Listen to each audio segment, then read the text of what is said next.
আসসালামু আলাইকুম, সবাই কেমন আছেন? আলহামদুলিল্লাহ আমি ভালো আছি। আজকে আমি সাজনা পাতা ভাজি করবো। এই যে গাছ দিয়ে খাইটিয়া নামাইয়া এইভাবে পাতাগুলো চিপসাইয়া লইয়া চাকু দিয়ে খাইটিয়া লাইছি ছোটো ছোটো হয়ে দিয়ে দেখেন। আস্তা পাতা ভাজি হলে ভালো লাগে না খাইতে। কারণ চিনবেন না, আমি একটু পাতা রাখছি। দেখেন সজনা পাতা তো সবাই চিনেন।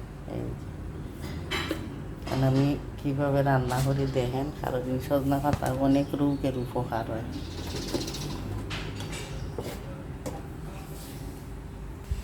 সজনা পাতা ভাজি করার লাগে এই যে শুকনো মরিচ কাটতে লইছি,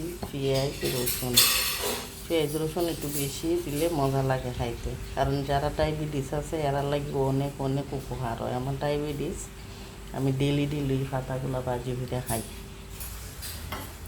তেল গরম হয়েছে, প্রথম দিনে শুকনো মরিচ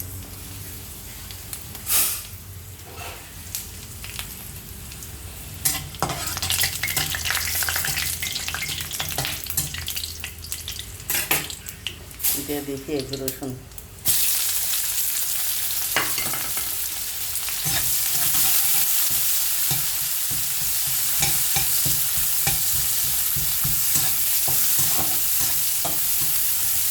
রসুন দুটো ভাজা হোক, পরে পাতাগুলো দিয়ে পেঁয়াজ রসুন তেল দিয়ে যে কোনো শাক ভাজি হলে মজা লাগে।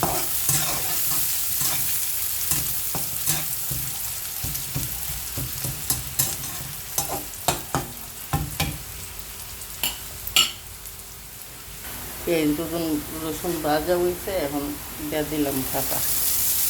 রান্না হতে বেশি খরচ হয় না, বেশি সময়ও যায় না, অল্প সময় রান্না করা যায়। লবণ দিয়ে দিচ্ছি, চুলার আগুন মিডিয়াম করে দিয়ে পরে পাতাগুলো কাটতে হবে। ওখান থেকে তার পানি দেবে তলা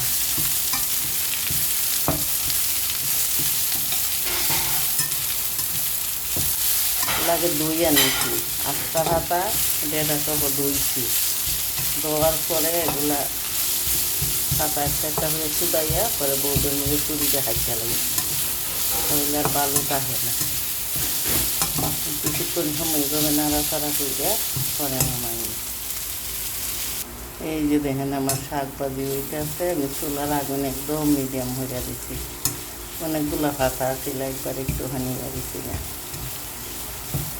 করে নামাই দেবো। এই সজনা পাতা যে বর্তাও খাওয়ান যায়, আস্তা পাতা ডাটার থেকে লইয়া রোদের মধ্যে শুকাই লিলে গরম হয়ে শুকনো হইয়া থাকা, বা চুলার মধ্যে বাচ্চা লাইলে মুসমসা হওয়ার পরে গুঁড়া হইলে শুকনো মরিচ সরিষার তেল পেঁয়াজ দিয়ে ভর্তা মাইকা খাওয়া যায়, অনেক মজা লাগে। আমার শুধু একটা গাছ আছে এখানে, ওই গাছ থেকে কয়টা পাতা যেদিন মন চায় এদিন। প্রথম খাইছি এক সপ্তাহ একটা, না এখন দিকে আর পাতা নাই, শেষ হয়ে গেছি। একটা অল্প হতা পাতা ছিল, খাই আনছি, কিছুক্ষণ পরে নামাই নিয়ে। এই যে আমার সজনা পাতার ভাজি করা শেষ, দেখেন কি সুন্দর। পেঁয়াজ শুকনো মরিচ রসুন বাইসা রয়েছে, একদম মচমচ হয়ে গেছে। এই যে একদম মচমচ হয়ে গেছি। ভালো থাকেন, সুস্থ থাকেন, আল্লাহ হাফেজ।